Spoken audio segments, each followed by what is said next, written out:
don't you go ahead? Sorry. Sorry All about right. that. Thanks. So I'm pleased today to introduce Caelin Gabriel of Shunyata Research. I first came across Shunyata's products actually by way of Gregory Morgan. Gregory, as you know, works at the Patent Office at UC Berkeley. And about 10 years ago, Gregory came over to listen to some music, and he brought some of Caelin's patents that he had downloaded and printed from the Patent Office. And as a scientist, my entire career, of course, I read them and I was very intrigued by the content and the quality and the science in these patents. And it kind of, got me interested in Shunyata's products. So of course, I bought some. I bought some power cables on a 2-for-1 sale and put them in, and had, I would say, a revelatory experience with these power cables. And I then invited Gregory over, and I think it's fair to say he had a similar experience. So this was kind of my first introduction to Shunyata Research's products. This was about 10 years ago, and I've been using their products for the last decade. And I'll say that they've been, I would say, fundamental and foundational for me to create a system that's both engaging and beguiling to listen to on a number of different levels. And so I'm grateful that Caelin is here to kind of share his knowledge and expertise with us. And I'm going to turn you over to Caelin now to kind of tell us about Shunyata Research's products, how he develops and designs them, and some key things with respect to why their products are important for audio reproduction. Okay, well, thank you, Stephen. I'd like to thank Leslie, Jay, and Larry.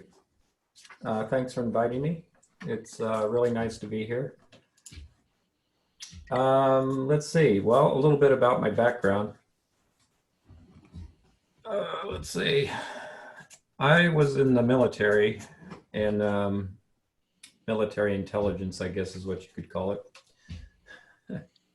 It's a division. It was at the time, I was in Germany, in a place called Teufelsberg, and it's a mountaintop in Berlin. And we were doing interesting things with radio signals.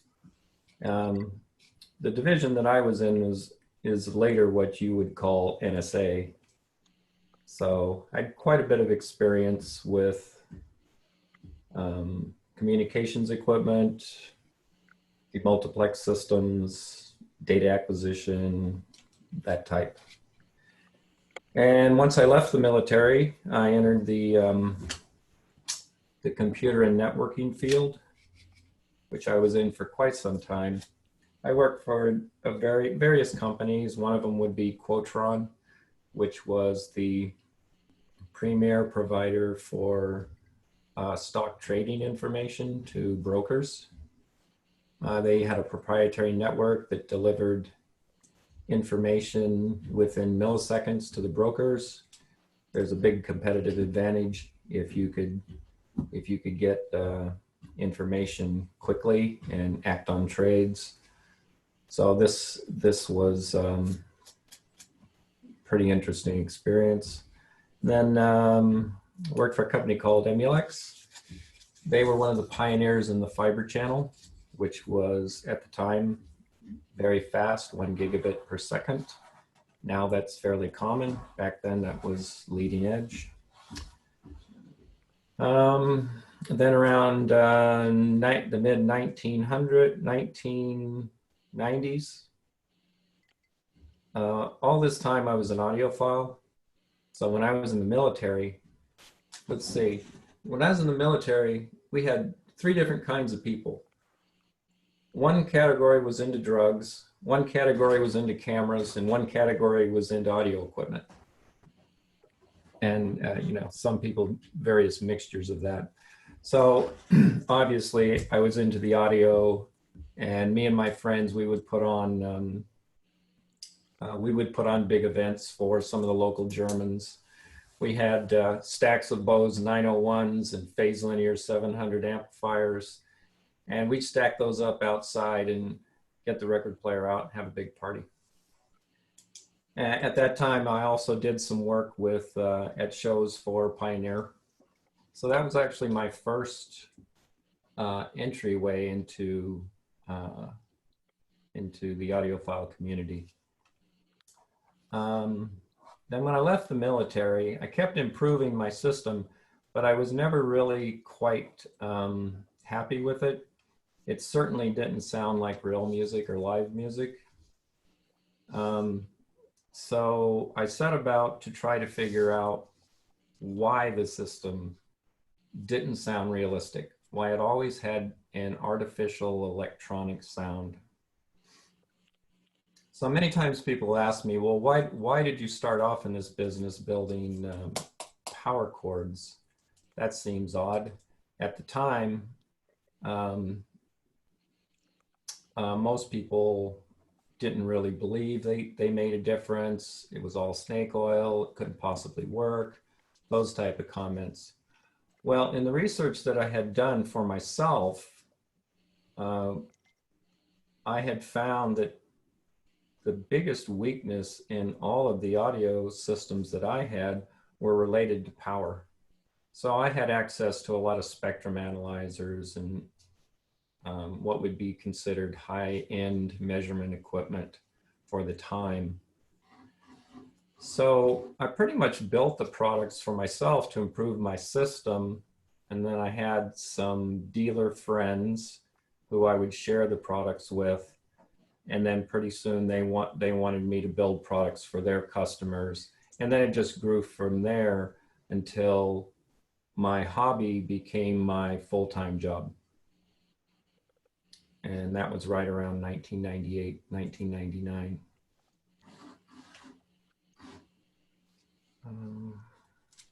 And then we've just grown since then.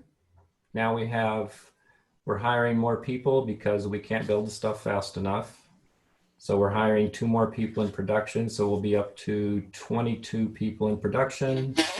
We have several people in marketing, and we have some people, most people are located at the factory in Paulsville, Washington, but some of them are located remotely, like our marketing director, Grant Samuelson. Okay, Stephen, anything more? I think that's a great introduction, Caelin. You might want to, I know that you've got some slides that you were preparing to kind of give a foundational overview for folks. Maybe you want to speak to some of those. Talk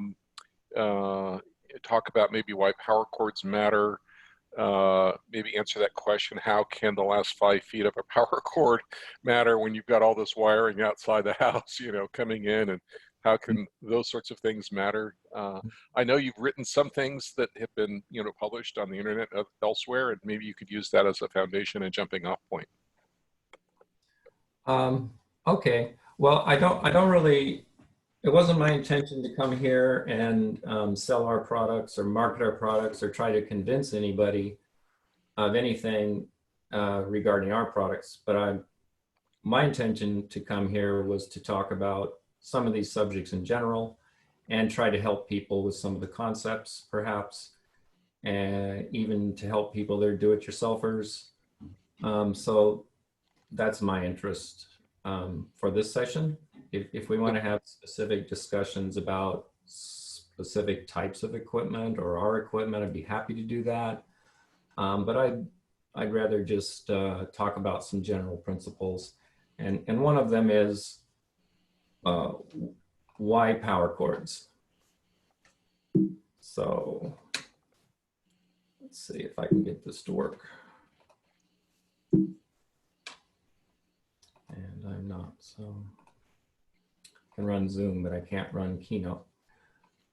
All right, power chords. These are some typical questions or comments that we get over the years. Why would you need a better or just different power cord for an audio component? After miles and miles of power lines and power stations, how could the last 6 feet possibly matter? Can you actually hear a difference, or is it just all in your head? We're pretty good hypnosis, pretty good at hypnotism over a distance, I suppose. What are the technical reasons that a power cord can affect the performance of the equipment? That's a pretty good question. So let's start with the first ones. I think 10 years ago, 15 years ago, uh, there were a lot more people that were skeptical about this subject. I think probably most of the people that are attending this meeting have at least tried a power chord and probably have heard a difference. Whether or not that's important enough for you, of course, it depends on your preference and your personal system. Let's go to something that's a little more technical, which would be, after those miles and miles of power lines and power stations, how could the last feet possibly matter? Well, to answer that, you really have to understand the nature of the power grid, not in detail, but just in general. I think when most people say this, they're thinking in their mind that power is sent like a signal in an audio system. So I think they're thinking that you have a source, like a CD player, which generates a signal, and then it's sent across the line to a preamplifier or an amplifier, for instance. And so in that context, we're talking about signal transmission. That's actually quite a bit different from how the power grid works. People will say, well, the generator is generating the power and they're sending it along these lines, and they're thinking about it as if we're sending power across a line specifically into your home and into your piece of equipment, and that somehow the generator is controlling that. And that's not true. The best way to think about the power grid is that it's a very large ocean of energy, and that we in our homes are tapping into that vast reservoir of energy. So there's nothing specifically being sent from a generator to us specifically. The generators are supplying this energy to this vast network of lines and transformers. And then at our end of it, we're simply tapping into it. So it would be roughly analogous to putting a hose in a lake or in the ocean and siphoning some water off of it. So if the generator is not controlling what's going on, then what is? Well, what's actually happening is that in our home, we have a tap to the power grid through the transformer on the street. And then when we plug equipment in, it's the equipment itself that determines how much power, what level of power is being drawn from that vast reservoir of energy.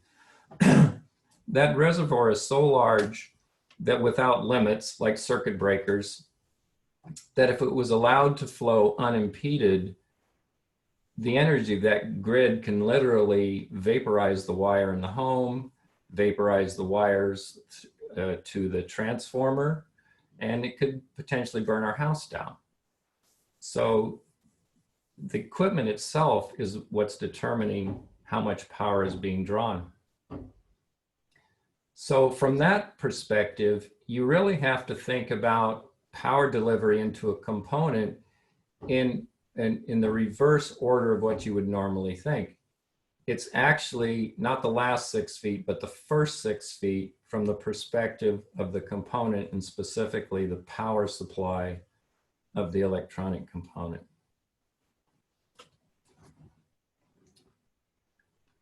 I think at this point, Stephen, it would be interesting. I just don't want to run over that. If there's anyone that has a question or a clarification, because I think this is key. If you don't really understand this, if you don't grok this, then you're really not going to be able to move forward on the subject.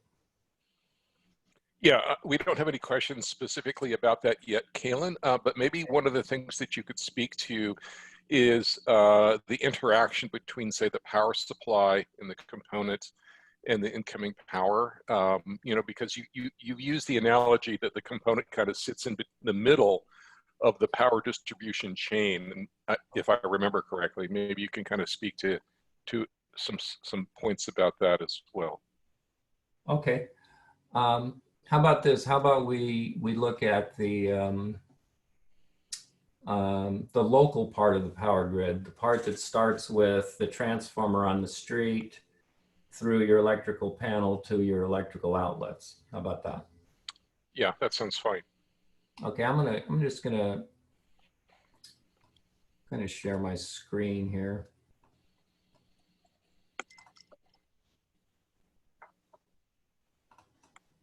Okay, here we go. And Stephen, if you let me know if this is up, if you can see it. Yes, it's up, Caelin. Okay, this is a nice simplified diagram. What we're looking at here on the left represents the transformer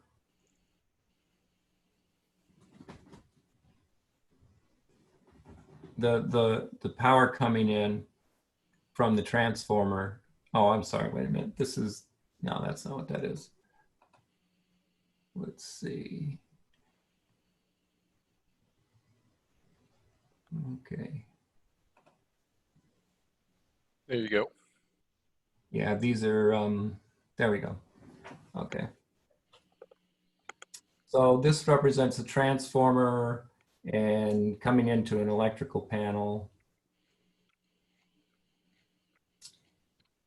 And in the US, what we have is what's called a split phase system. So the transformer from the street, it's taking a very high voltage and it's converting that to reducing the voltage to 240 volts.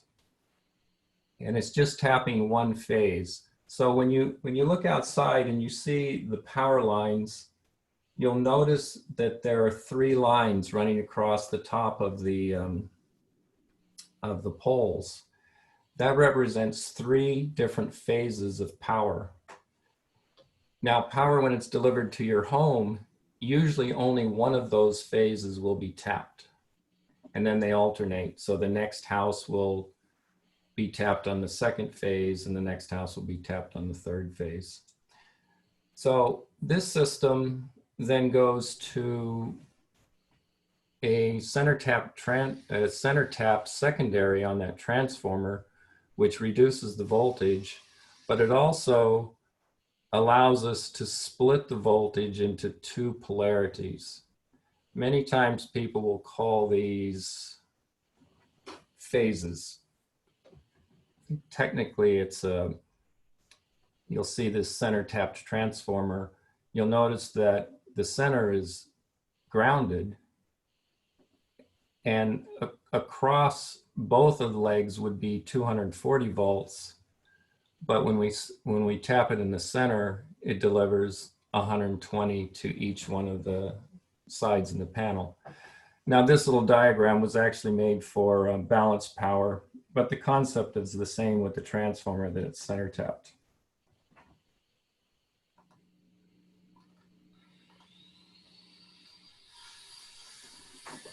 Okay. Okay, Stephen. So one of the things that Alex Crespi actually has a question talking about the fact the power supply is putting harmonics back into the line, and what role does the power cord play as a potential quote unquote filter for what gets back into the line? Oh, okay. Can you hold that one, Stephen? Yeah. Yeah, that one, let's put that one off for a little bit. Okay. We'll come back to it, but it's kind of it's too far ahead, I think. Okay. What about potentially, Caelin, the role of how the power supplies and the components, the full wave bridge rectifiers, interact with both the power distribution and our system as a whole, as it's come in from the house and it's going to various components, and the component itself? Yeah, hold on, Stephen. Let me. Okay. I'm going to bring these up. Okay. I prepared some diagrams, which I thought were helpful. So I'm going to share some of these with you guys.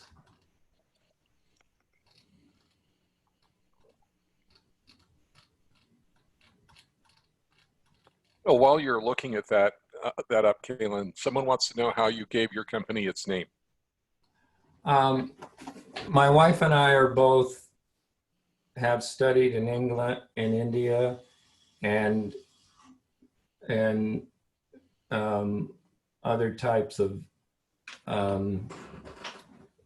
religious philosophies.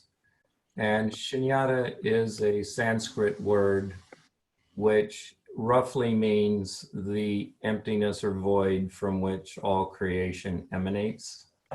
And I thought it was appropriate given the type of products we were producing, which lead us back to that stillness or that quietness. Great.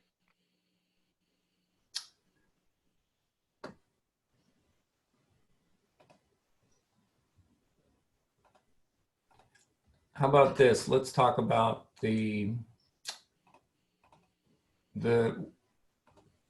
what's important in a power chord. What is it that actually technically about a power chord that makes it superior or inferior? That sounds great.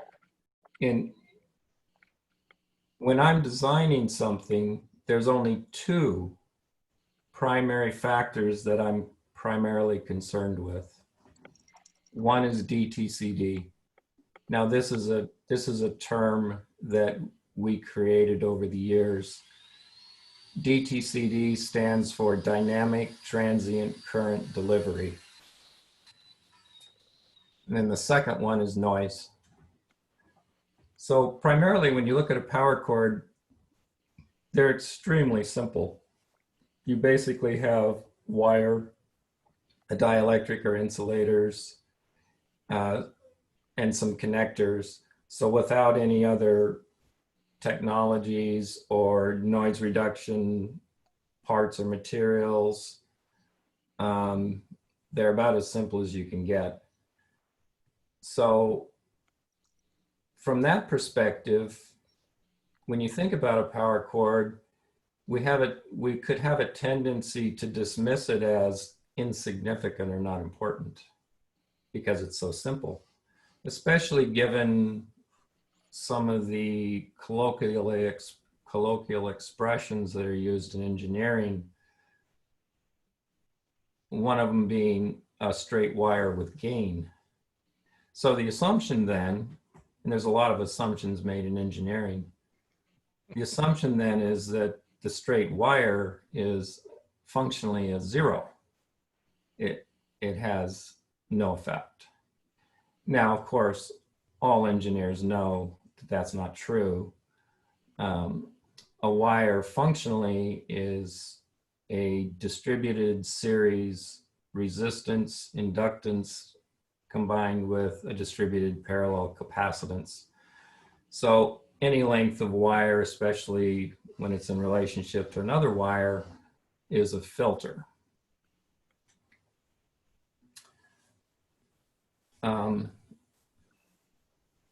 So since these are the only two factors that I'm concerned with, it would seem pretty simple to design a great power chord. All you have to do is design a power chord that has maximum DTCD. That means that it does not impede instantaneous current, and one that can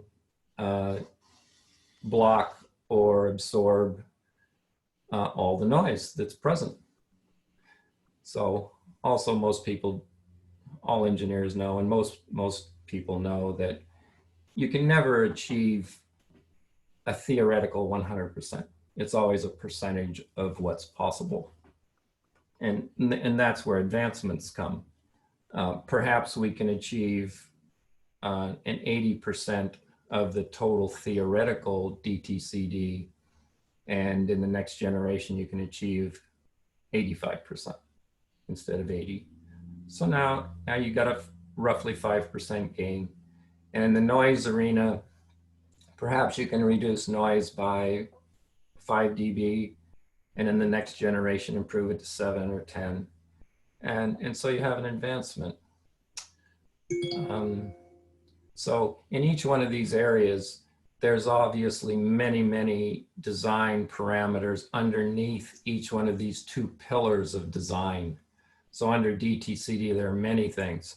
There's the type of metal, there's the geometry of the metal, there's the wire, the size of the wire, the inductance of the wires, the connectors have a dramatic impact, the junctions, how do you make those connections? Are they crimped? Are they soldered?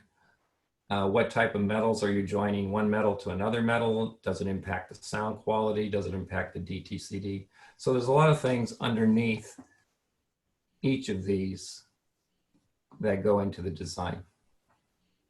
So Caelin, maybe you could speak a little bit about, DTCD, because I know that about 8 or 9 years ago, you created some equipment to actually measure this for the first time in the laboratory, and you started to explain to the committee at large what it was from an engineering principle, but maybe you could speak to why, when you have listeners in and listening to various power cord designs, the power cords that had better DTCD, listeners found, I guess, more engaging or enjoyable to listen to in terms of the aspects it had of music reproduction. Yeah, hold on a second, Stephen. Let's look at,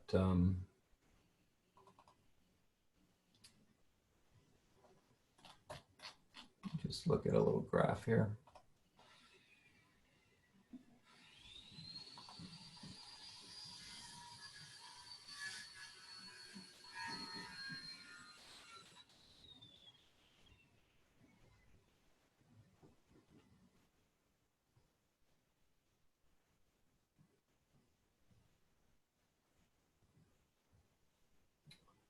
Okay. All right. Okay, let's look at this. This is interesting.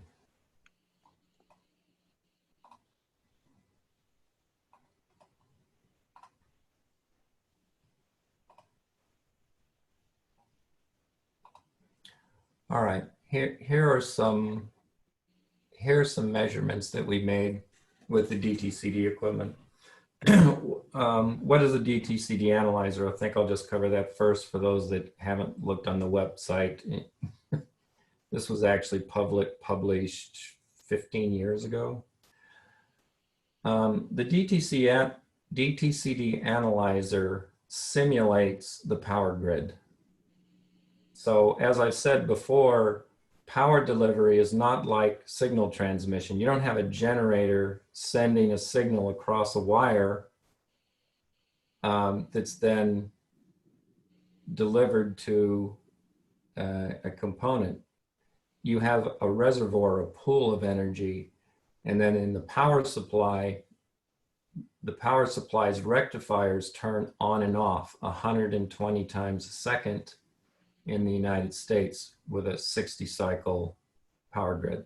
In Europe, it's 50. So why 120 times? Well, at the positive of the waveform, the rectifier switch on, and at the negative, the rectifier also switches on. What's interesting is that in a typical full wave bridge rectifier, the rectifiers are only in a conduction state for about 10 to 20% of the cycle. And that cycle, that half waveform, is only 8.33 milliseconds long. So you're looking at something, a time window of about 8 milliseconds, and then only about 10 to 20% of that time can the power supply actually pull current to charge the storage capacitors in the power supply. So you see that when people think, oh, well, power delivery is a low frequency event, it actually isn't. It's a pulsed, gated event. And the power supply is what's opening and closing and allowing that current to flow into the power supply. And this is why we look at DTCD as a critical factor to performance for a power supply. So this first one are measurements when we just change the different gauges of the wires in a power cord. So as you can see, and this makes sense, this seems very intuitive, 18 gauge being the smallest, 16 is larger, and 14 is larger, yeah. And so it makes a lot of sense that, oh yeah, the bigger wire is going to conduct more, right? However, there are other things that affect the DTCD also. So for instance, this is the first tip I would give do-it-yourselfers. If you don't want to go out and spend money on a power cord, that's fine. But the ones that you do have, the stock power cords you have, I would advise you to cut the molded connectors off of them and just get a decent IC connector and AC connector and hand terminate those. This is the difference between a Belden power cord. I'm not trashing Belden. I would say commodity power cord. They're all pretty much made the same way. They're made to be as inexpensive as possible and still do the job. And so they use connectors that actually have sharp blades, and they penetrate the insulation of the wire. So most of them aren't even crimped. They're just pinched. And so they don't make a very good and secure connection. So you can see there's quite a difference using the exact same wire if you just put a good connector on it. And then we move on to, at the time we made this, we made something called the Black Mamba and the Venom 3. These are both good power cords, and both of them were 12 gauge power cords. So what you're looking at here is power cords that have good wire and good connectors. They're the same gauge, and the only difference is the geometry of the wire. So one of them has much better instantaneous response to current than another one. So I'm just going to point this out before someone asks it, because everybody asks it. Why is the amperage so high? Why are you conducting 100 amps, 200 amps, when typical current draw for components 1 to 5 amps and maximum is 15 in a common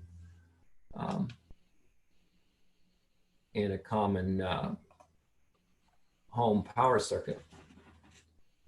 Well, as I said, remember how power supplies work. That power supplies aren't like light bulbs or fans. They don't pull current across the entire sine wave. They only pull current at the peak and the trough of the sine wave. And so the current is only being drawn for a short period of time. But our measurement devices measure current over a period of time. So an amp meter doesn't measure current during those conduction periods. It averages that out. So if you're only conducting current 10% of the time and you're pulling, it says you're pulling 20 amps, but the window of conduction is only 10% of that, then during that period of time, you're actually pulling 10 times the continuous or average. So we don't use those conventional instruments because they're misleading. They mislead you about what's actually happening inside the power cord and inside the power supply during the conduction period. And they are pulling actually 100, 200 or more amps during that very small window. So, Caelin, with respect to DTCD, this is one of the key attributes that you designed in your power cords, and I know that as I've kind of experienced. I originally had the Black Mamba CX, and certainly it outperformed the Venom 3, with its sonic qualities, and then some of your current generation were clear improvements over the Black Mamba CX. Could you speak a little bit to or I certainly can speak to it as well, but what listeners typically hear when you come out with a new design where the DTCD is improved in terms of you know, pardon me, attributes like immediacy or dynamics or dynamic swings in music, things like that. Um, Okay, well, I think I understand what you're saying. So you're looking for the correlation. What technical aspect of the power chord is responsible for certain kinds of sound or performance that you get out of it? yes. Okay. So yeah, you're right. DTCD, or instantaneous current. When you think about it, the power chord being an exceedingly simple gizmo, what is its number one and primary purpose? It's to make a connection from the wall outlet to your component. And the number one thing that it does is conduct current. So current is its primary function. There are other things associated with performance, like noise and dielectric effects. Those are minimal or small.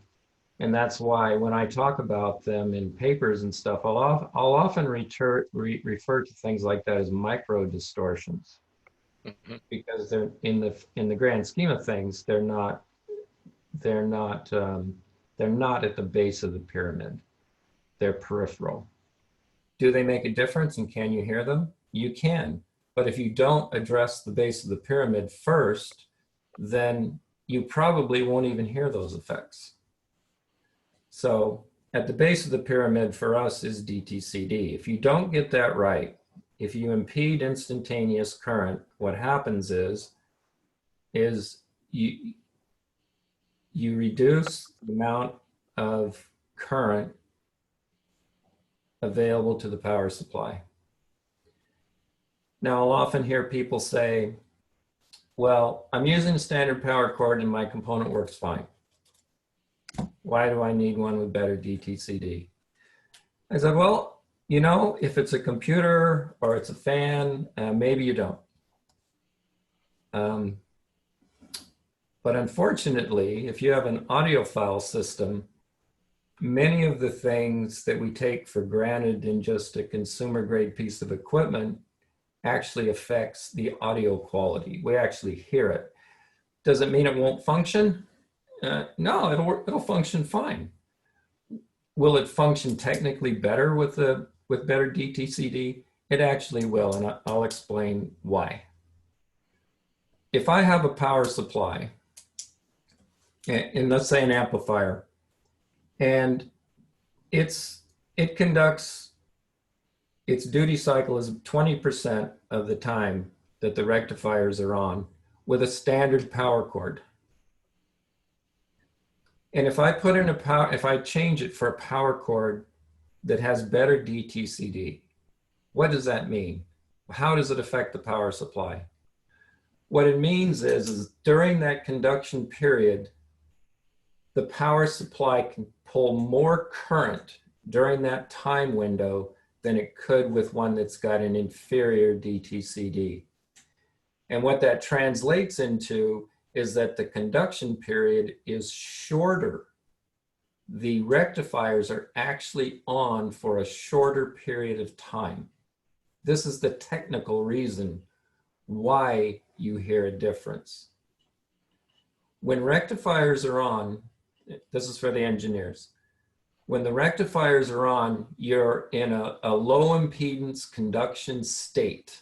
So when you first turn current on, the transformers go into a high conduction, low impedance state.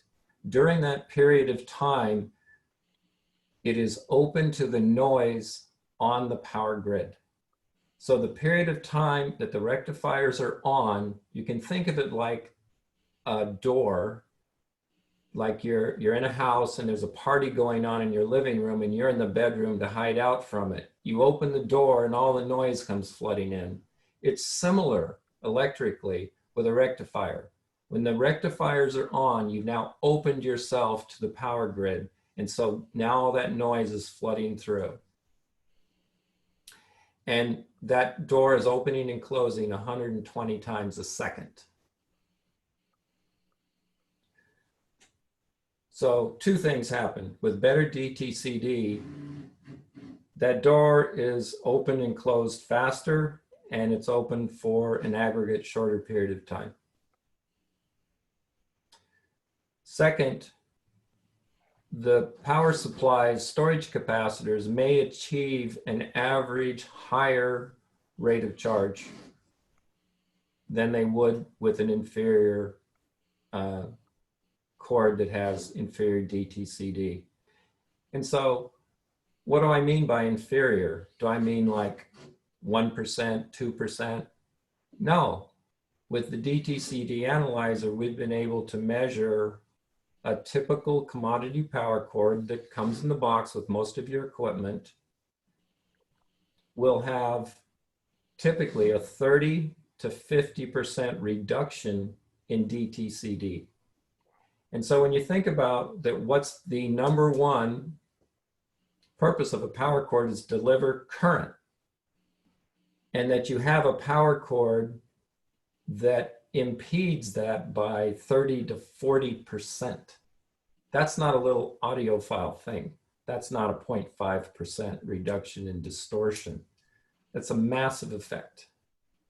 And this is the main reason why when you take a higher end power cord that's got larger conductors, better connectors, and you plug it in, and many people's first reaction is, you turned the power up. You turned the volume up. No, we never touched the volume control. But in fact, people that have, some of these DSP systems where they can adjust the balance of their system digitally, many of them have actually measured higher outputs, especially in the bass. Why is that? It's because the power supply is operating more efficiently. There's a relative higher DC voltage rail voltage. And so essentially, in effect, you did turn it up, but not with gain. You're simply on the power supply side, it's operating more efficiently and more effectively. So Caelin, just to add to that, some of the things that I've noticed with your power cords, that just to get back to what listeners experience, I think with respect to DTCD, is there's an increased sense of immediacy. For example, when an orchestra scales from piano to fortissimo, and I listen to an older power chord compared to your newer ones, I get a greater sense of the ability of the music to scale rapidly and quickly, cleanly, and there's a more immediate lifelike presentation as a result of that. Is that consistent with the principles that you're describing here for why DTCD is important in terms of how it translates to what listeners experience? Okay, so I think one of the things I'd like to say is take us out of the equation, take Shunyata Research and our specific power cords out of the equation. The number one thing I try to get across to people is they'll say, well, I have a CD player and I want to get the best possible power cord for it. And what should I buy? And I will usually say, well, what do you have on the other components? Well, nothing. I wanted to start with this one.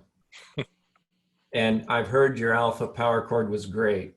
It costs $1,000. And I'm going, wow, that's a lot of money. And you want to put one power cord on one piece of equipment. And I said, that's not a very good approach. It's not a very good systemic approach to improve your system. I said, what I would much rather you do is, number one, get the stock commodity power cords out of the system. It's not that our power cords improve the performance of the component per se. It's that the stock power cords are so bad that they're impeding the performance of every component in your system. So I tell people, before you start talking about expensive anything, get to what I would call a base starting point across the system. And what that means is get the commodity power cords off all the components, buy much cheaper power cords that are made really well, that have good DTCD, and now you have a baseline from which to start. If you want to improve your system and you have stock power cords on any component in there, your number one job is not to go spend a bunch of money on one on your DAC or your CD player. It's to think much cheaper, but systemically bring everything in the system up to a baseline. And then we can start talking about how to improve from there. Your biggest jump in performance is when you get rid of those black power cords. Caelin, can you recommend somebody that would do that? What company would do that? Do what? If you get the original power cords out, put in new power cords. Would that be something that Shunyata does? Yeah, of course. Well, there's a lot of people that make power cords, and there's a lot more making them. But I'll tell you this: if you're a do-it-yourselfer, you can take those. You can get just decent wire. Go down and get some Home Depot THHN wire. Build your own. Put some connectors on it. That's a good baseline. Do we make better power cords? Absolutely. We actually make power cords that probably cost less than the parts and materials and your time to build them than if you build them yourself. So, but my point is and what's really important is get the black cords out of the system, and then we can start being audiophiles. We have not cornered the market on DTCD. It's not something we invented. It's not something we patented. It's something that we objectified and brought to the industry at a time when people said, power cords can't possibly make a difference because all they do is connect you to the power grid, and the wiring on the wall is 14 gauge wire anyway. And just because you put a larger wire in that last 6 feet can't possibly make a difference. Okay, well, we can talk about that.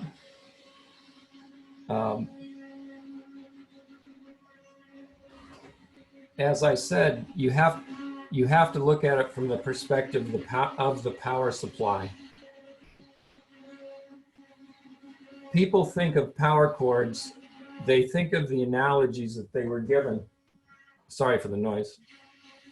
They think of the analogies they were given either in engineering school or in physics classes when you talk about electricity. And the most common thing they tell you is that electricity is like water flowing through a pipe or a tube. Now that's okay for an analogy if you just want to be simple about it. But like most analogies, all analogies break down once you start looking into the actual physics or how things actually work. Analogies approximate a concept so that you can understand something that's necessarily complex, but simplifies it. So energy does not move through wires anything like water in a tube. Number one, the power wiring is not a single tube, and electricity doesn't pour into your component. In fact, the power cord has two primary conductors, a hot and a neutral. And your power supply sits between those two conductors. Nothing is pouring into your component. AC current oscillates back and forth, back and forth, back and forth, back and forth. So the current actually is moving back and forth in the transformer of your power supply. And the 6 feet of power cord, the very first thing that transformer sees, that thing is effectively part of that primary of the transformer. So when you change the power cord, you've fundamentally changed the characteristics of the primary of the transformer. So Caelin, that would actually answer a question that Brian Wilson had, which is, what is your response to the notion if a fancy power cord makes your amps better than its power supply is defective? I would think maybe, and I'll let you expand on this, but it would seem to me that the power cord and the power supply interact together as a system, and that those two components of those two devices work together to provide, power as needed by the power supply for reproducing the music. Well, I fundamentally answered that already with the DTCD analyzer test. If you had, let's say you're a designer of a power supply and you've built this incredible power supply and you've got these really expensive electrolytic capacitors and you have huge banks of them because you want a large reserve of current, of energy for your component. And then you went out and you spent a lot of money on a Plytron transformer to power all this stuff. And then the wires that connect the transformer to the grid, somehow they're impeding the instantaneous current by 40%. Now, any engineer knows that's not very bright. That has to impact the performance. If you stop thinking about it, that the power cord is external to the power supply, and you start thinking about it functionally, it's part of the power supply. And it's the first wiring that it sees. The most significant wiring to anything is proximity, how close it is. As you move farther away, it has less of an impact. So there's another question here about DTCD, since we're on the topic, which is to describe what it measures physically or mathematically. Yeah, it's a device. I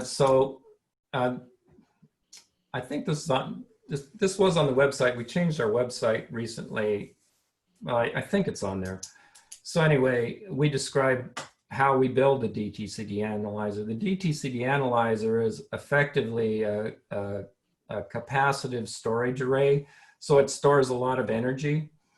And then we have, so we want to simulate how the power grid works. So we're not taking a big amplifier and sending a pulse through the power cord, because that's not how power grids work. What we're doing is we're creating a big potential, a big voltage that has massive current potential. And then we are energizing the power cord with that potential. So in other words, that voltage and that current potential is sitting there waiting. And then we use bipolar gates to open, and then we measure the effect, the voltage impact and the current impact when you open the gate. So what we're doing is we're simulating what happens when a rectifier in a power supply opens to the potential that's on the power grid. And then we measure it.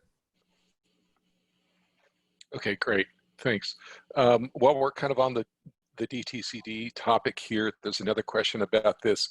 Assuming you have a good power cord delivering good DTCD, what does a power, we're probably getting into power conditioning here a little bit, what does a power conditioner then do to that current? Okay, let's maybe we want to hold that off to when we talk about power distributors. Let's move on from DTCD, because we could spend the rest of the time on DTCD, obviously. Okay. But let's move on to the second thing that's important, which is noise. I want people to understand noise and shielding, because I see a lot of misconceptions about this when people are talking online. So noise. What's important, you need to understand that there's different types of noise. Different types. There's conducted noise, induced noise, and radiated noise. So noise isn't one thing, it's multiple things, and it's from multiple sources. And so noise is pernicious, insidious, and it's everywhere. So it's a constant issue that we must deal with in our system. There's not one source, there's multiple sources, and it's persistent. It doesn't go away. It's all around us. We live in a sea of electromagnetic noise and signals. Some of those are conducted on the power line.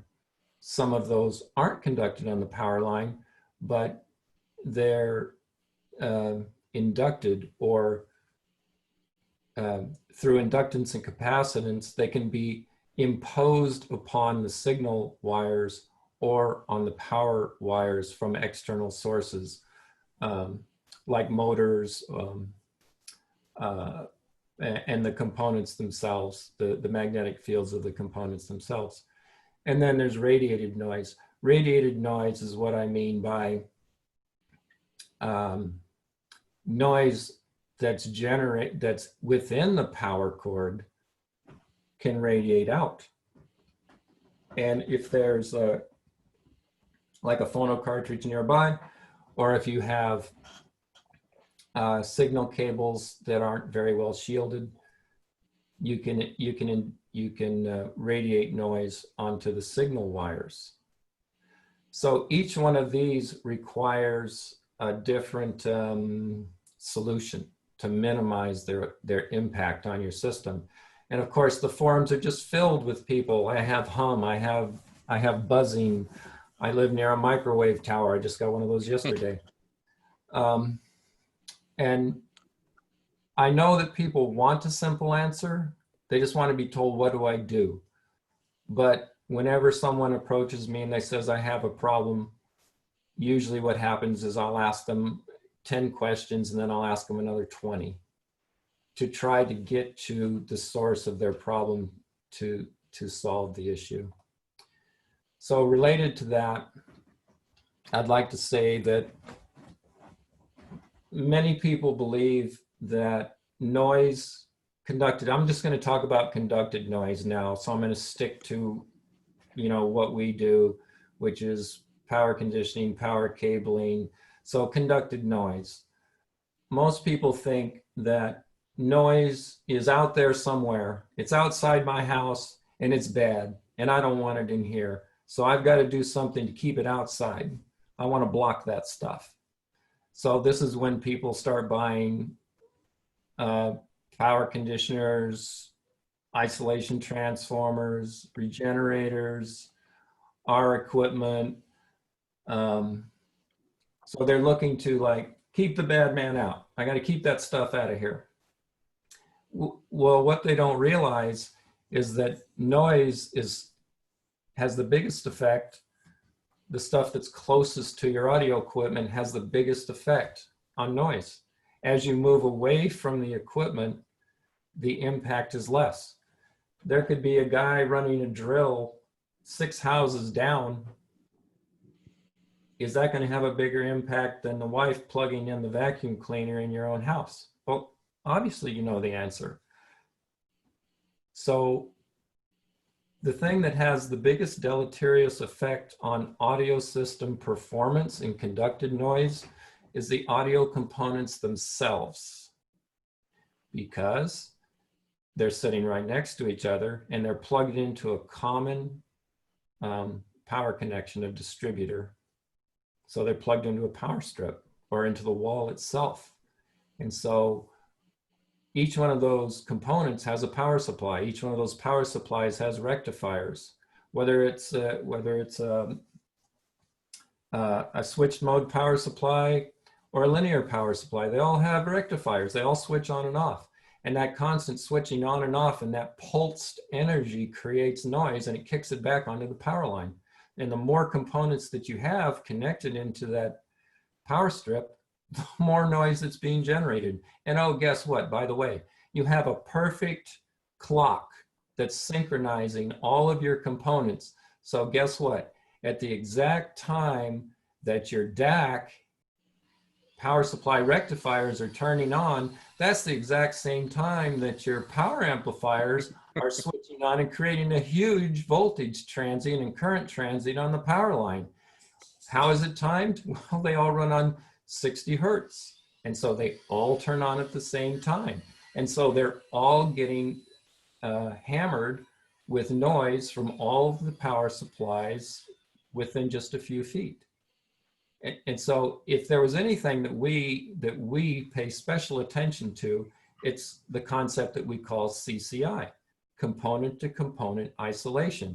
So instead of taking an isolation transformer and blocking everything from the power conditioner from getting in, we intercept the noise from each component and absorb it or dissipate it in some way. By the way, if you have a brick wall type power conditioner, I'm not using the brand as an example, I mean a brick wall to noise to the outside, those brick walls work both directions. So noise that's generated in your system hits that brick wall and it bounces back, it reflects back. So you're actually magnifying the noise when you create a huge RF block to the power grid. I would rather that noise would continue and move away down the power line. So I wouldn't want to try to put a hard block to the power grid. I would rather have the noise keep traveling as in a transmission line and continue moving away from the components. Okay, so we've got some questions about that, But about let me noise. finish one other thing. Oh, sorry. Yeah, so, go because ahead, it's sorry. all related to noise, and this is a big one. Shielded Yeah. cables. Shielded cables. Yeah, we had a Caelin, question about that as well. So. Caelin. Shielded power cords, man. I got shielded power cords, so I don't have any noise in my system. I say, you are wrong. You are so wrong. Let me tell you something. Shields and power cords have a purpose. They're not a panacea, and they do not reduce at all noise on the power line going into your component. They don't reduce anything. First of all, your component's generating the noise, and it's being conducted on the power lines. So having a shield on a power cord does do something useful, but it's not what you think. What it's doing that's useful is the noise that's radiated from the power cord is not being imposed on the interconnects that may be just right next to the power cord or just a few inches away. If that's the purpose of the shield on the power cord, then yes, that shield is useful. But if you think that that shield, let's talk about the miles and miles of wire, or how about the hundreds of feet of wire in your wall? Most people don't have conduit in their home. So your shielded power cord is shielded for the 6 feet, but then as soon as it hits the wall is not shielded. So all of your Wi-Fi, your telephone, your AM, your FM, your television signals, all of those they exist. They are present on your power line. Well, I have a dedicated line, Caelin. I spent a lot of money for 3 dedicated lines. I don't need a power conditioner. There's no noise on my line. I say, have you measured it? Have you measured it? I know you haven't, because if you did, you would know that's not true. There's plenty of noise on your Everybody has noise on their power line. I'll tell you, the only way you don't have noise on your power line is if you live in a hole somewhere and you can't get an AM signal, an FM signal, a television signal, you don't have Wi-Fi in the home, you have nothing that radiates, and your components have no rectifiers and generate no noise. If you have that, then maybe you don't have noise on your power line. Otherwise, you do have noise on your power line. Okay, now, what's important to have shields on? Interconnects. Yes. Yes. Now, if you've got interconnects with good shields and it's shielded from one component's chassis to the other's component's chassis, yes, very useful. Will they shield you from power line electromagnetic fields? Absolutely not. Shields do not work at low frequencies. To effectively shield at low frequencies, you need steel or very thick aluminum to effectively shield low frequency electromagnetic waves. But they do work. It does work. When I have a shielded interconnect, it sounds better. Why?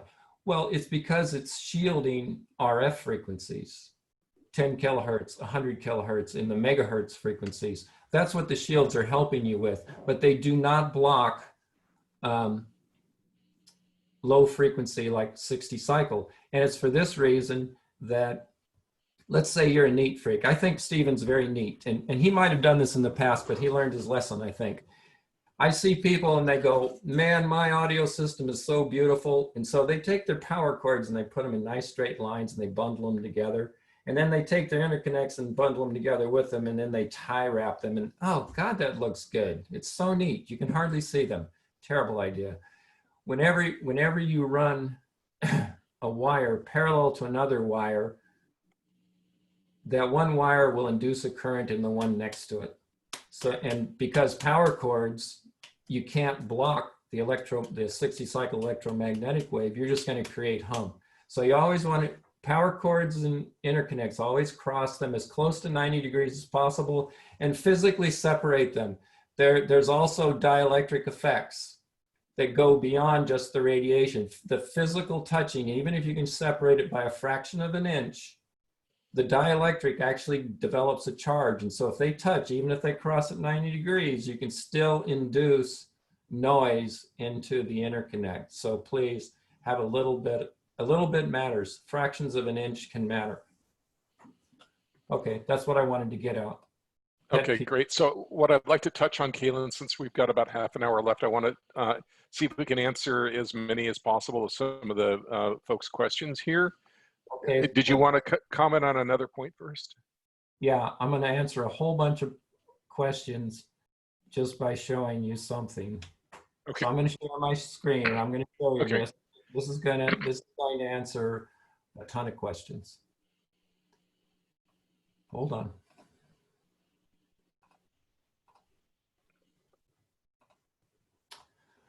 Okay. Everybody see this? Yeah. Okay. So let me explain to you what we're seeing. This chart, you'll notice that it has a legend down below, and one of them says ether switch DAC wall to PD. That means power distributor, the power distributor itself, a preamp, and an amplifier. I just took a representation of a simple system, and what I'm looking at is the impact of DTCD, instantaneous current. So that you understand this, the higher the bar, the more the DTCD is restricted. So higher doesn't mean better, lower means better, okay? And then below that, I aggregate the impact of these 6 components, these 6 elements, into an overall performance rating, and that would be this yellow bar that moves horizontally. Also, this bar, you want it to be as low as possible. So high is bad, low is good. Now, when you look down, you'll see in my table, I have each one of these listed and they're assigned a value. And I'm giving it a DTCD value. So how much is that component being impacted by DTCD? So now we're going to change some things. I'm going to show you why I want you to look at things systemically and not individually or pieces and parts. People are constantly saying, I have a DAC, what's the best power cord? What's the most important component in my system, Caelin? Which one should I put a power cord on first? And you know what? I can't answer any of those questions. And this will tell you why.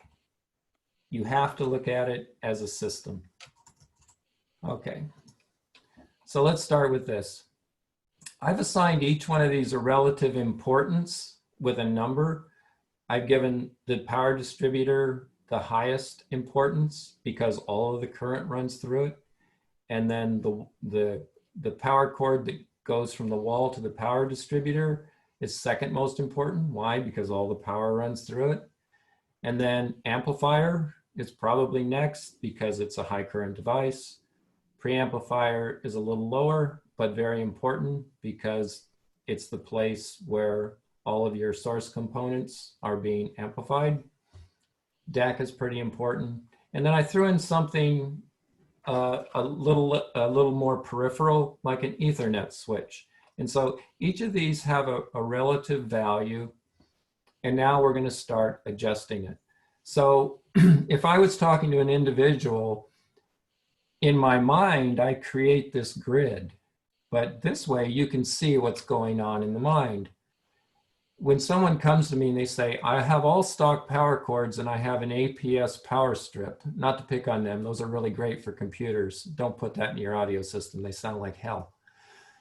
Okay, so when I look at this, what I'm looking for is what is the highest bar in this graph? And if you change that bar, you're going to get a very big sonic impact. If you change something that's a low bar, relative to the other parts, you get not much of an impact. So let's go to the Ethernet switch. I said if you could put in just one of our lowest power cords, which would be like a Venom HC. Let's put that in there, and let's say we reduce the DTCD from 20 to 10. Watch what happens to that bar when I change that value. All right? You see that? Mm-hmm. Now, notice the yellow bar. How far did it move? Not very far. Right. So for this system, somebody might say, I heard about these fancy power cords. I put one on there, and you know what? It didn't do a damn thing. And all I can say is, in the context of your system, exactly right. Now let's go over here to that power distributor, that really large one. And let's say, let's put in one of our Venom PS8 power strips. Nothing fancy about it. It's just got better DTCD. And in our measurements, it's got 40%, 50% better DTCD than an APS. So I'm going to assign this a value of 60. Now watch what happens. Notice the whole thing shifted. Mm-hmm. And the impact on total performance shifted significantly. Mm-hmm. Right? Yep. Now what's happened? Now the whole equation is rebalanced. Now the biggest impediment to total system performance is not the distributor, it's the power cord from the wall to the power distributor. So now I know what's the next thing we should do. So I'm going to address that. And we're going to knock that down from 80 to 40. Let's see what happens. Okay, we made a pretty good impact there. You see? You're starting to see how we approach this and how we look at it. We're actually building an app for your phone. It'll be more advanced than this. It'll do more than this. But we're building an app that's going to do this for you. Very cool.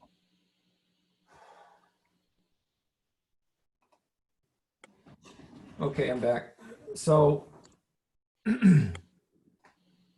so I use this to talk about DTCD, but when you start talking about just about anything in a system, when someone says, what should I do with my system? The first thing you should be asking yourself is, well, what are the relative relationships as far as performance for each one of the items in that system? And then you have to have some way to value those. What's their importance relative?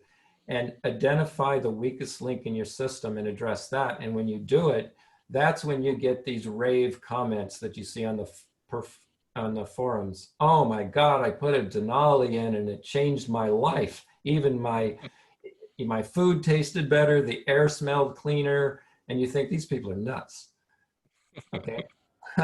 but But if you hit the right one in the chart, you will get that effect. Okay. Are there some other points you wanted to touch on, or should we touch No, on some of the questions?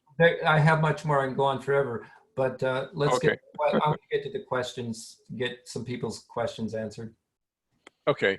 Let's see here. Since we just kind of, I'm going to kind of skip around a little bit here and maybe wrap up with some of the questions about marketing and differentiation and things like that at the end. But one of the questions here is a thought about, do you want to come back to Alex's about the power supply, putting harmonics back into the line and what role the power cord plays in that before we move on? Yeah, it doesn't play a role at all. Okay. This is one of the things I talked about, is that power supplies generate noise, which includes harmonics, and they get conducted back onto the power line. The best thing to deal with those is the power conditioner. The power cord has very little impact on that at all. Okay, thank you. There was a question about what matters most with cable. I think you and I already know the answer to this, but what matters most with cables, such as the geometry, the metallurgy? Is it different for, say, power cords versus signal cables or speaker cables? That's a pretty broad question. So the graph, the interactive graph that I just showed you, instead of DTCD, just each one of those lines, you can put in the type of copper, the wire gauge, the dielectric, the geometry, the type of connector, the type of metal in the connector, the type of connection, the crimp, just all these different variables. So I have a grid that's very wide in all these different parameters. And so I don't take something and say, I'm going to take this one great geometry and I'm going to build a power cord around it. I don't do that. I don't create a power cord and say, I want to build one with better bass. I want to build one that has better highs. Don't do that. I look at each one of those parameters and say, which one of these parameters is the one that's sticking up? Which one is creating the greatest micro distortion or the greatest impediment to current flow? So I look at the one that has the biggest impact and I say, can I reduce that? Can I pull that down in some way? And then I'll come up with change of a material, change of a design approach, or create a technology or a way to reduce that. And when that one's reduced to sufficient levels, then these other ones that were insignificant before, like dielectric absorption, those weren't audible when these other things like DTCD and noise levels were really high. But once we pull those down, then these other peripheral ones, these micro distortions, start to become important. And then we start working on those. So I work from a subtractive design approach. I look for, well, what's the biggest problem? How can I reduce it? Can I reduce it? And in the next generation, maybe we come up with a new way. This is when we come up with new generations. We constantly are doing research, constantly. We never stop researching. We don't say we're going to do research this year. No, we're doing research all the time. We have warehouses full of experiments and things that did not work. We have many more failures than we have successes. You get to success by having many failures. We have plenty of those sitting in the warehouse. Fortunately, you don't have them. I have a question here. Do you have an opinion on using magnetic conduction in power and or interconnect cables? Say that again? Do you have an opinion on using magnetic conduction in power and or interconnect cables? I think this is addressing like the high fidelity types of cables where there's magnetic things, structures and stuff that are part of the cable design, maybe. I'm just hypothesizing. I think it was a company, Virtual Dynamics, at one time that put magnets in cables and stuff. Is that what we're talking about? Yeah, or high fidelity cables, maybe. No, I don't have an opinion on that. Look, I just stick to what I do. If that worked, I would use it. If powering shields worked, which we experimented with 17 years ago and rejected for various reasons, there's lots of things that some people are doing that we rejected for one reason or the other. that would be one of them. Okay. Let's see here. What is your response to the notion of a fancy power cord makes your amp sound better than its power supply is defective? I think we touched on that already. You know, I like your analogy, Stephen. Since we were both in racing, you were racing motorcycles, I was racing motor cars. I'm not going to say that's a stupid perspective, but, you know, at best, it's not very thoughtful. You're dealing with a system. Any part of that system can be the weakest link in the system. If I've got a racing car and I've optimized the camber at a certain racetrack and I've got the shocks tuned up perfectly and I'm ready to go out there and I'm getting ready to win that race, and then someone throws on a piece of crap tires, well, that's analogous to, I have a great power supply, that would be the suspension, and I threw a crap set of tires on there, that would be analogous to a crap power cord. What have you just done? You've just disconnected that entire system from the road. And what's the link to the power grid? It's the power cord. I'm not saying it's the most important thing, but neither can you say the power supply is the most important thing. All of them have to be good and all of them have to work together. I agree. That's been my experience as well in a lot of the experiments I've done with these types of products. Larry Denniston had a question. Are isolation and balanced transformers examples of blocking conditioners? Yeah, in any type of isolation transformer, well, let me say this. There's nothing wrong with an isolation transformer. We use an isolation transformer in our reference system. So we're in an industrial building and we have a reference room. It's actually a room within a room. It's one of those ones where they're isolated from the walls and, you know, the floor is suspended and we have those rubber suspension things to suspend the walls, and the roof is dampened, and we have acoustically dampened air conditioning system in it.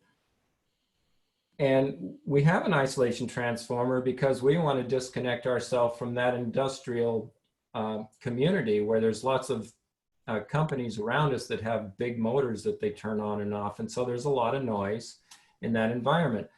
But we don't have an isolation transformer sitting in the room. First of all, they're noisy, they hum. And to get enough current reserve, energy reserves in them, the transformer has to be very large. So we have an isolation transformer. It's actually mounted on the building itself, and it's as big as the transformer that supplies power to the building. So we're isolating ourselves from that industrial complex. And then we run dedicated lines to a sub panel in our reference room. And then we use hydras and denalies and things like that to make sure we get component to component isolation between all the components in the audio system. So there's nothing wrong with those, but I certainly wouldn't want one in my audio room or to be used to connect all of the audio components. Now there's two types of isolation transformers. There's a common isolation transformer, and then there's a shielded isolation transformer. And I'm assuming you're talking about a shielded isolation transformer. If you're not, then you're just wasting your time. You have to have a shield between the primary and the secondary. Otherwise, there's no noise blocking going on at all in that transformer. Yeah, my guess is I don't know if there's one being used here. Maybe this question is alluding to like a Richard Gray power station type of, isn't that an isolation transformer? Okay. Oh, I don't know. It's not That's specified. a large inductor. Yeah. Okay. The Richard Gray is a very interesting device. I got a lot of respect for the guy that built that. I like him. It's a large inductor, but it's in parallel to the hot and the neutral, and it's actually storing energy. So you can think of it like a coil that functions like a capacitor. It's storing energy. Okay. Sorry for my ignorance on that if I misdirected that question. Let's see. Someone says, I have an Equitech balanced power conditioner. Any advantages adding additional power filters or conditioners? Yeah, is that Equitech a panel mount? Is it part of the electrical panel? I don't know. It's not specified here. So maybe that person could write in. Kenny, you could write We in get and let this. us know. Well, I can speak to it. We get a lot of Okay. pro audio people that have balance power and have Equitechs, and we generally this was popular and in vogue for quite some period of time. I don't really find any advantage to using balanced power over relatively short distances, and that would be within a home. We can reduce noise much more effectively than you can achieve through balanced power. We can achieve greater than 60 dB of noise reduction from 100 kilohertz to 30 megahertz. And so it's not necessary. There are issues involved in using balanced power that have to do with safety. Of course, I'm assuming that anybody that uses it knows how to use it and what not to do with it. But we have many pro installations where they're using balanced power. We're completely compatible with balanced power. So if you have a balanced power distribution system at the electrical panel and you want to put a Denali or one of our power conditioners in the room or connect to the equipment, it's completely compatible and it is effective. Although, Kenny said it was a standalone unit. yeah, you know, my preference would be not to use those for the reasons I've talked about. You're spending tens of thousands of dollars to create this ideal sonic environment, and you're bringing something into the room that actually buzzes and hums itself. If it doesn't buzz and hum when it's new, it will as it gets older. And so Okay. I'm just not a fan of that at all. And like I said, it's unnecessary. And this brings up a second point, which is some people seem to think that power conditioners are additive. They think they add something, like I've got a Richard Gray or I've got a PS Audio, and then I'm going to get yours and I'm going to connect it in series. No, don't do that.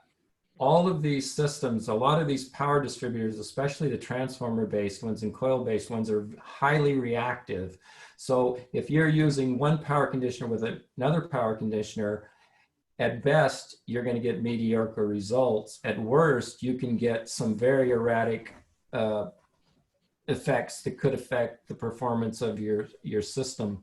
So invariably, we advise people take all that out, put ours in, listen to it, get used to it for a day or two, then one at a time, if you want to, add something back.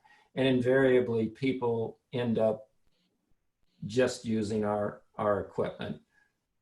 Just because you get a positive effect with a power distributor, they don't add up. They interact, and usually in a negative way, not a positive way. So just to follow on to that, there's a question about regeneration devices, good or bad question. Okay, there's no good or bad anythings. There's design approaches, and there are certain design approaches that have an application. And so you want to know what is your end result. So people will tell me, why should I buy your audiophile thing and put it, hook it up to my computers? And I said, well, I wouldn't. I use a Surgex in my IT closet. I have a UPS and I have a Surgex. Why? Because Surgex uses a series mode transient protection system, and it works really good. And so for computers, it's fantastic. But in an audio system, they do not sound good. I'm not trashing them. I'm saying it's an excellent component. It's an excellent solution for what it was designed for. But for audio, look, maybe you got a $5,000 amplifier and then you upgraded to a $10,000 amplifier.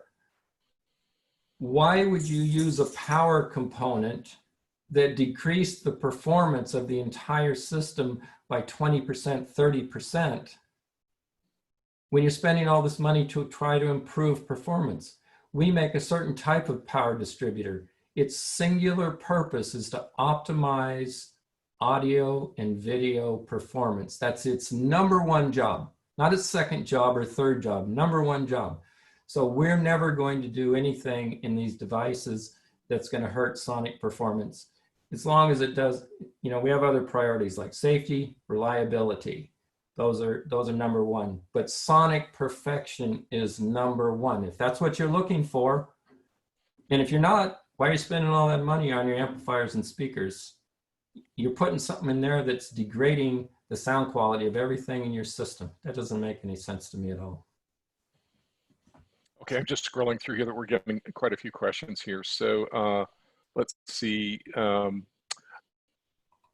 got one from Phil.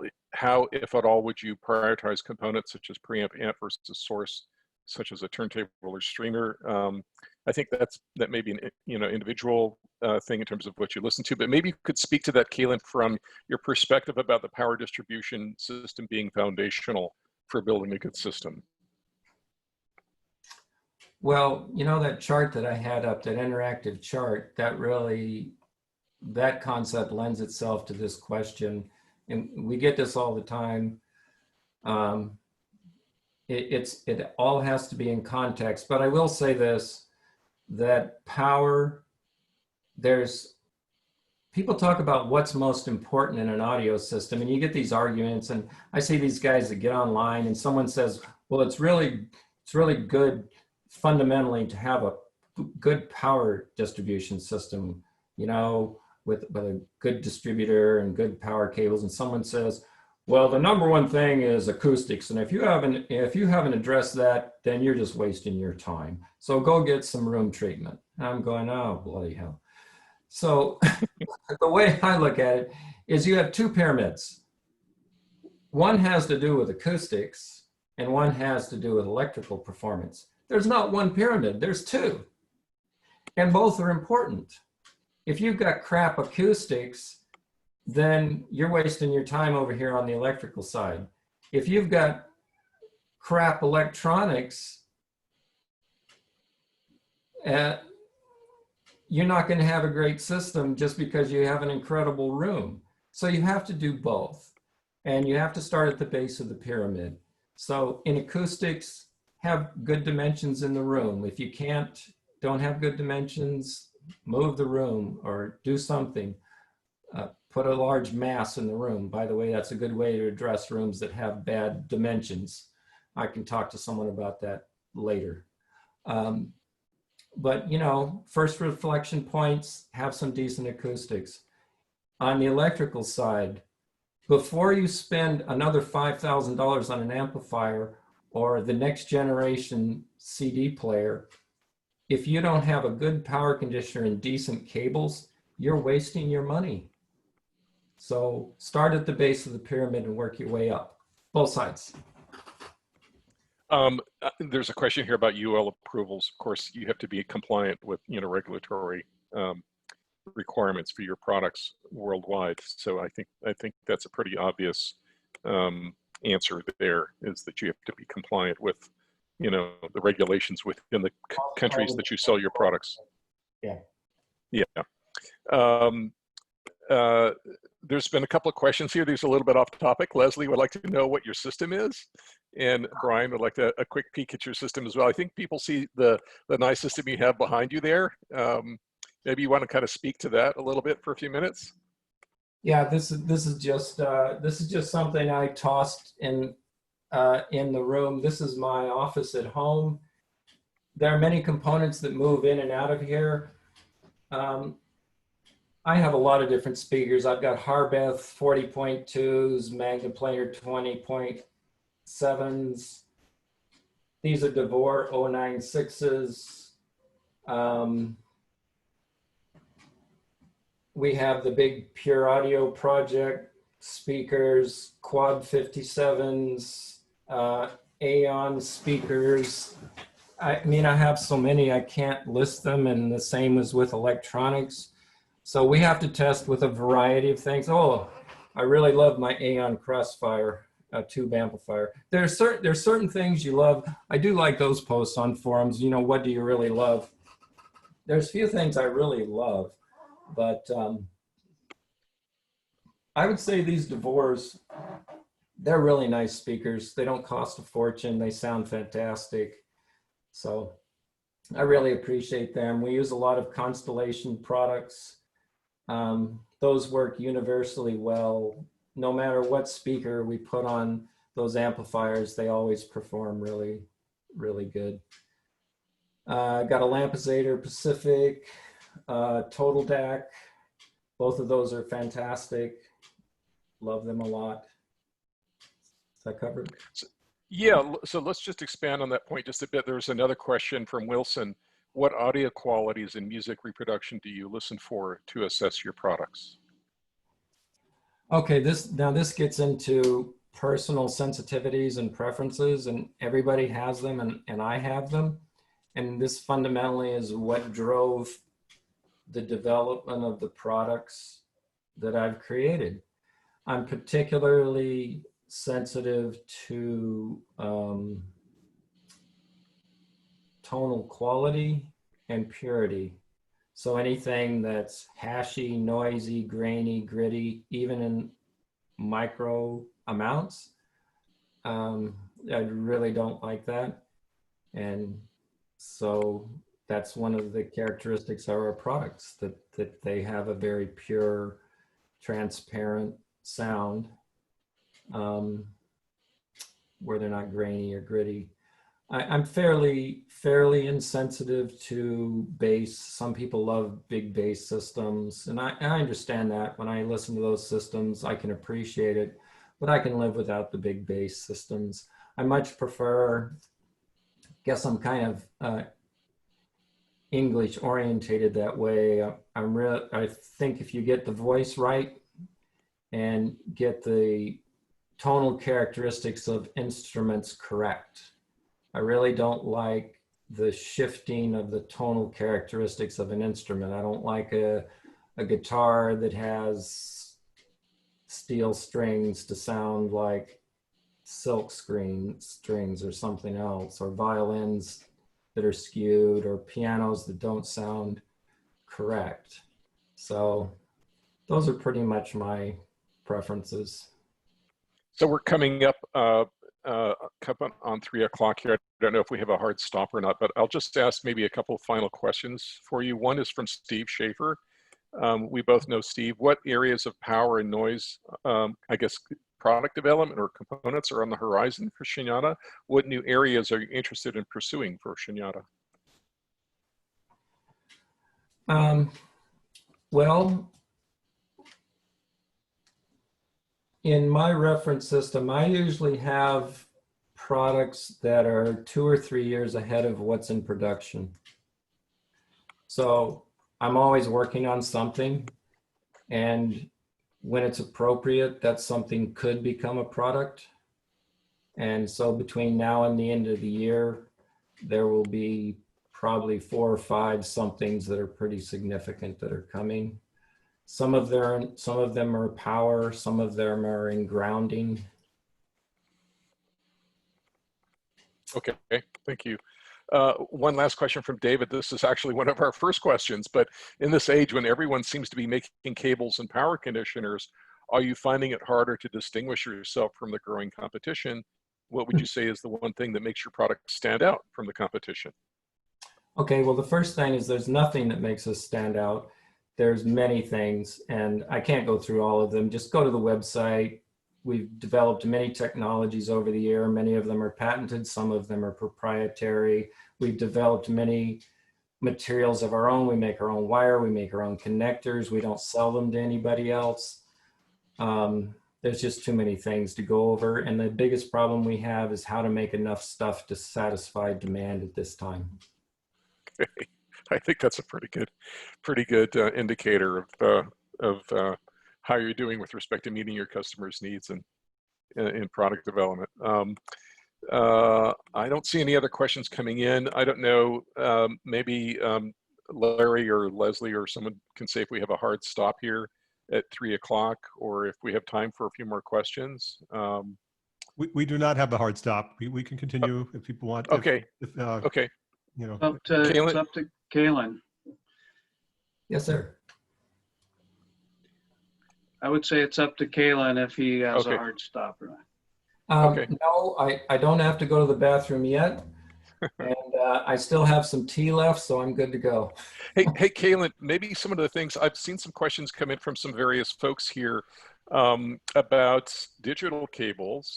Yeah. And you and I have had a number of offline correspondence about digital cables in the last year or so.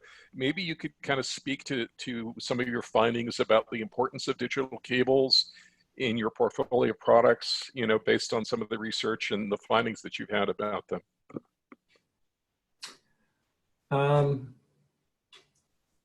You know, I've actually made a shift in my own mind about the importance, the relative importance of different cables in the system. Many years ago, if you had asked me, I would say the speaker cable is probably the most important cable. Now, without a doubt, and by far, the most important cables in the system are the power cables. It's just, with the amount of information that we get and feedback that we get in hundreds of systems worldwide, it's fairly universal that people are coming to this conclusion that the most important cables are the power cables, and I agree with that. What's surprising is, second is, in my opinion, of course these are all my opinions, are digital cables. The amount, the magnitude of information lost in digital cables is astonishing. And you don't really know it until you have a better digital cable. This is the way of all things. You don't really know how good something is when it's the best available in the world, because there's nothing to compare it to. There are things that are below it, so you can say, well, this is better and this is worse because of these different parameters. But you never know what your reference really does until you create something superior.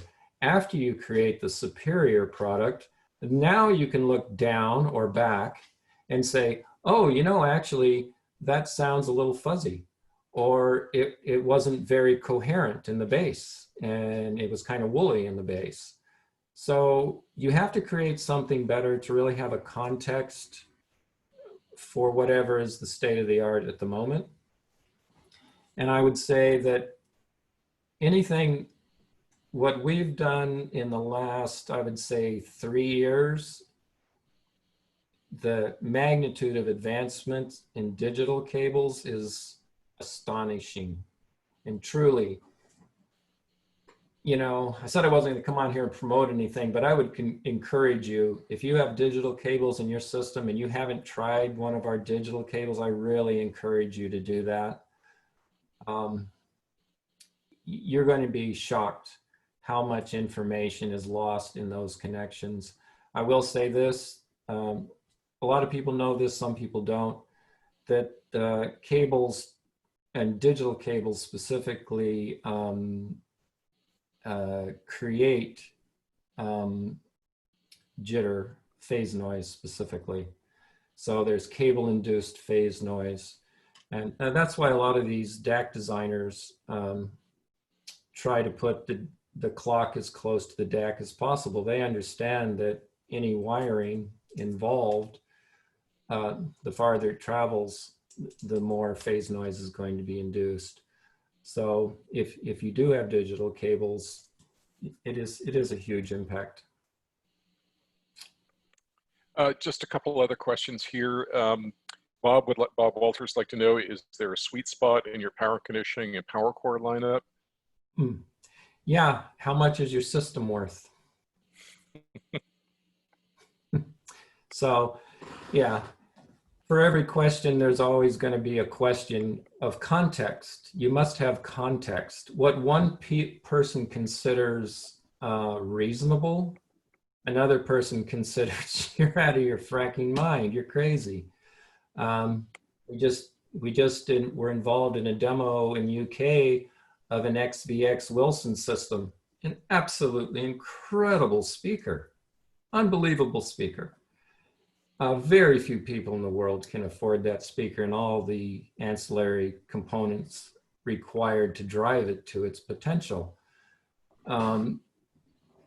So to really answer that, I really have to have a context from that person about, in the hierarchy of the audiophile world, what ball field are you playing in?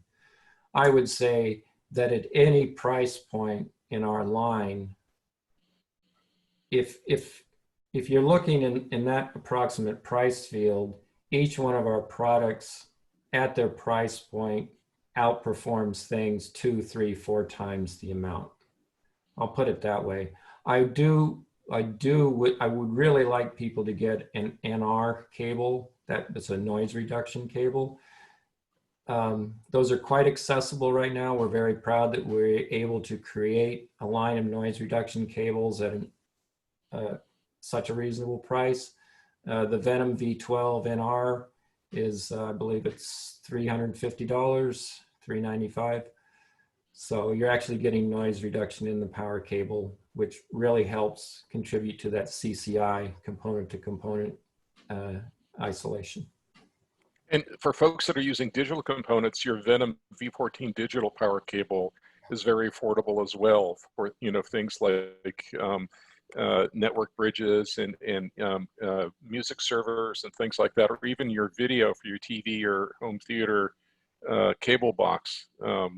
That's quite affordable, and you can see the difference that those bring. Well, I have good news for people that are looking for things that are affordable. And look, as an audiophile, I was always that guy. I'm like you, Stephen. I'm looking for. I'm not going to spend big money on anything. I'm looking for something that outperforms its category, and you know, relative to my system. And so I try to create those products for you guys. That's my goal. I feel happy when I can create something that me, when I wasn't in the industry, I would have wanted. And that's why we're constantly trying to take technology that was once expensive and figure it out through production efficiencies, or find some way to bring those down to more reasonable price points. And every generation we do that. So I'm very happy. Yeah, I can speak to that because I bought some of your, you know, Black Mamba cables 10 years ago, and your new NR series of Venom cables, I think, were half the price of those at the time, and they significantly outperformed them, both with respect to, you know, dynamics, DTCD, and noise performance as well. Jeff, Kalina has a question for you. Again, this may be, you know, context dependent, but say your system's worth $30,000 approximately. What amount should go to cables and interconnects? Well, I'll say this. I'm not going to give you an amount, but what I'm going to say is that you could have a very expensive system and a modest power system, but you want to make sure that you don't have an impediment in that power system. So that little bar graph that I showed you, if you have a glaring weakness in there, I'll say this: you're wasting the money that you spent, that 30,000 you spent. You wasted the money if there's a glaring fault in there. Like, for instance, if you have this is one of the most common things that happens. They're just using a power strip, a computer power strip. Terrible.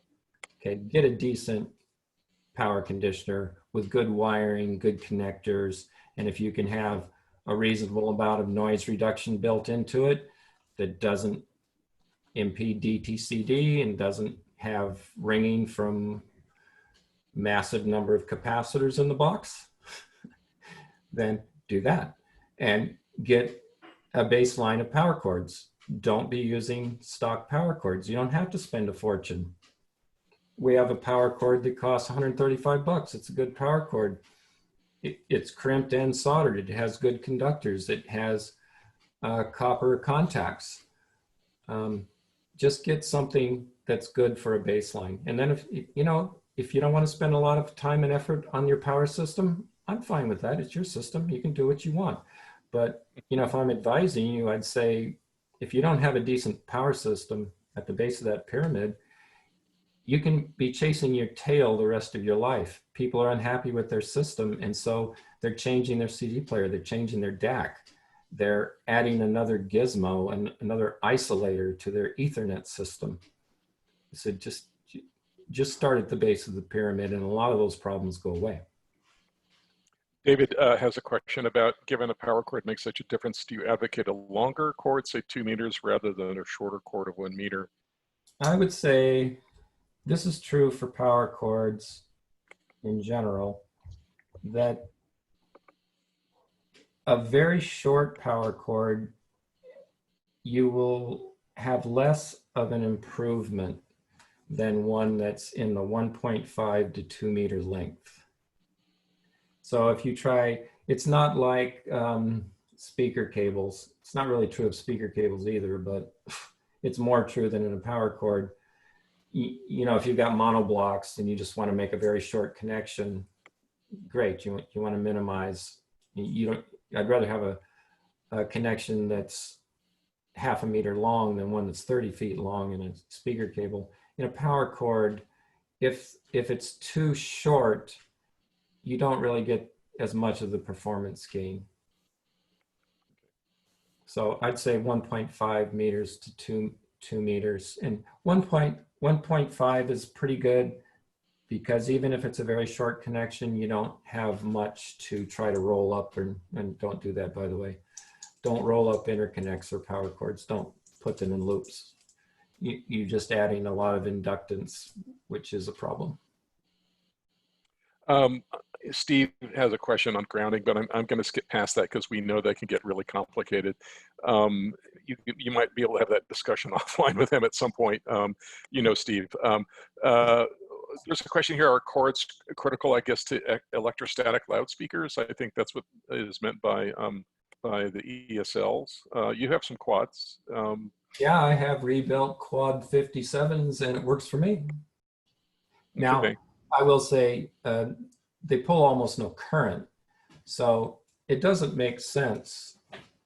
Like the cable you mentioned is actually a quite good one for a quad, which is the Venom V14 digital cable. Those power supplies do generate noise, and so the NR in that V14 is pretty effective at improving it. You don't need big high gauge cables because they don't pull current, but what you do need is you need really good connectors, good conductors. The dielectrics do matter in quads because they're so transparent. So I would recommend that cable. It's relatively inexpensive. I wouldn't go crazy on that. There's other areas where you, like on a DAC and a preamplifier and an amplifier, yeah, you know, moving up the line, up into the alpha and the sigma range does make big differences. So does it make a difference? It does.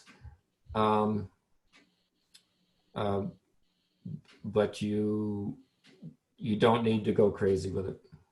Yeah, I guess I found, Caelin, that anything that has an analog output, right, as you go up the range in the power cables, that those bring a notable improvement. You know, a D to A converter, a phono stage, a preamp, an amp, you know, things that kind of output, you know, in the analog domain. Folks will obtain improvements as they move up the line, up the product line. I don't see any more questions here. We're coming up on 3:15. I don't know if someone else has a question they want to ask really quickly before we thank Caelin for his time today.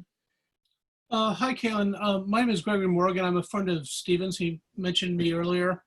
I just want to say that the thing I really have appreciated is that there's a lot of availability on a budget line from Shunyata. Right now I'm using Venom 3s throughout my system, and I've got a Hydra 6, which is an older one, and I'm looking to upgrade later on. But I just want to thank you for keeping those of us who operate on smaller budgets in mind as you design products. That's greatly appreciated. Well, Gregory, I appreciate you saying that. And if you're thinking about doing anything at a reasonable price, I would say, wait a couple months. There's something coming for you. Thank you. Appreciate it. Thanks. What about the Everest that Stephen had, he was so wild about? Is that a product that you think is suited for, would make a big improvement in anybody's system? That's the feedback we get worldwide. We just got some great feedback from our Swedish distributor. It's pretty universal. Anybody that gets one of those, even someone that has our Denali version 2, which is a great power distributor, even compared to that,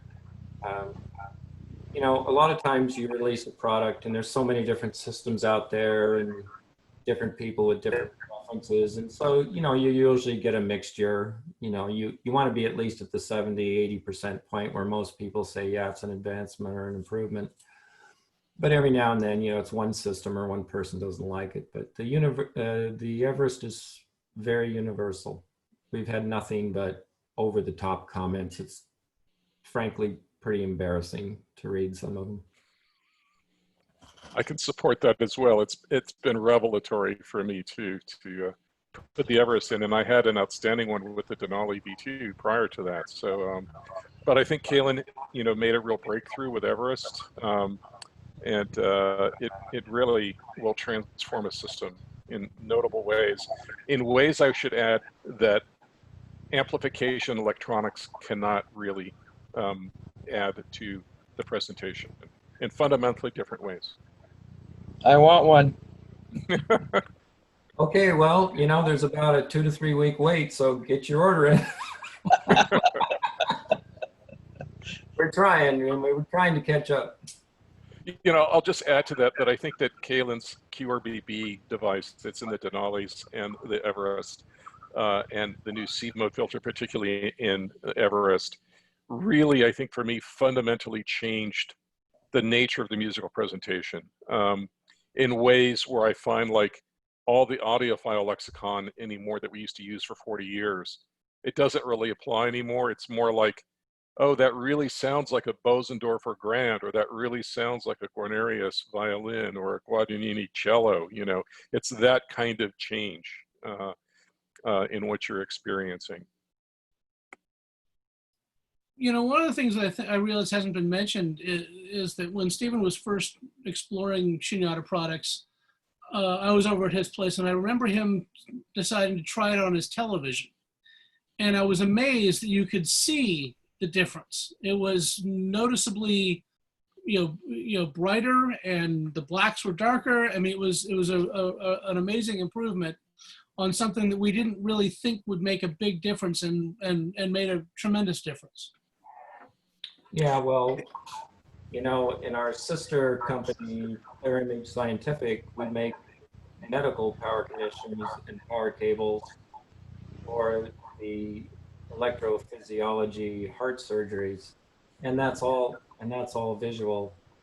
3D goggles, virtual 3D representations, 20 different signals from the heart, and it makes a dramatic improvement in those medical systems. So yeah, it has a pretty profound effect on video systems. I would recommend, again, the Venom. You don't have to spend a ton of money. The Venom V14 digital is a great cable for for you guys that do photography. Get one of those and hook it up to your Macintosh or whatever your computer display is. You'll notice a difference. Makes a difference. Caelin, we have a question here. I think you probably get this a lot. Is there an expectation, with power conditioners, do you believe large power amps should be plugged into those or directly into the wall?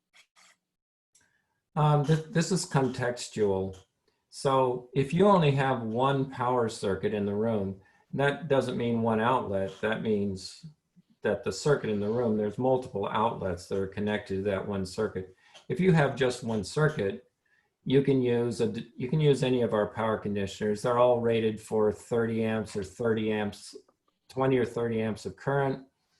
They have excellent DTCD. So off of one circuit, you're more than capable of running most amplifiers. Now the ones that are 1 to 2 kilowatts, if you bought a 1 to 2 kilowatt amplifier and you didn't get a dedicated line dedicated to that amplifier, you're just kind of silly. You know, a power line, common power line is 15 amp rated. If you got a Boulder amplifier with a 30 amp connector on the back of it, and they tell you specifically to get a dedicated line for it, then you should run a dedicated line for it.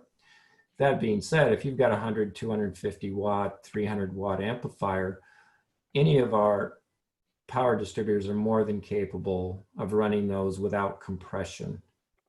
However, if you already have a dedicated line, it comes down to current capacity. So if you've got 2 dedicated lines, you've got one with 20 amps and another one with 20 amps, you have a total of 40 amps of capability. You shouldn't just throw that away. So use one for your source, use one for your amplifiers. And you can run direct to the wall. That's what we made the Omega QR power cord for. You don't need a power distributor. You can go direct to the wall with it. You can go direct to the wall with our other power cords and still get noise reduction.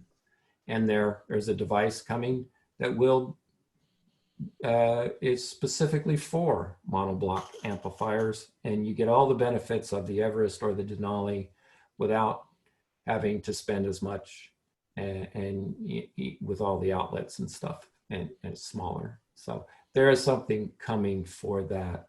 But yes, if you already have the dedicated line, you should use it. Otherwise, you're reducing your current capacity by 50%, which doesn't make any sense. But that doesn't have anything to do with the capability of the power conditioner. Okay. All right, I think that's it in terms of questions. Caelin, I think we'll let you get on with your afternoon. And I want to thank you for joining us today and spending, you know, better part of 2.5 hours or so, 2 hours with us today to answer folks' questions. So thanks everybody for attending.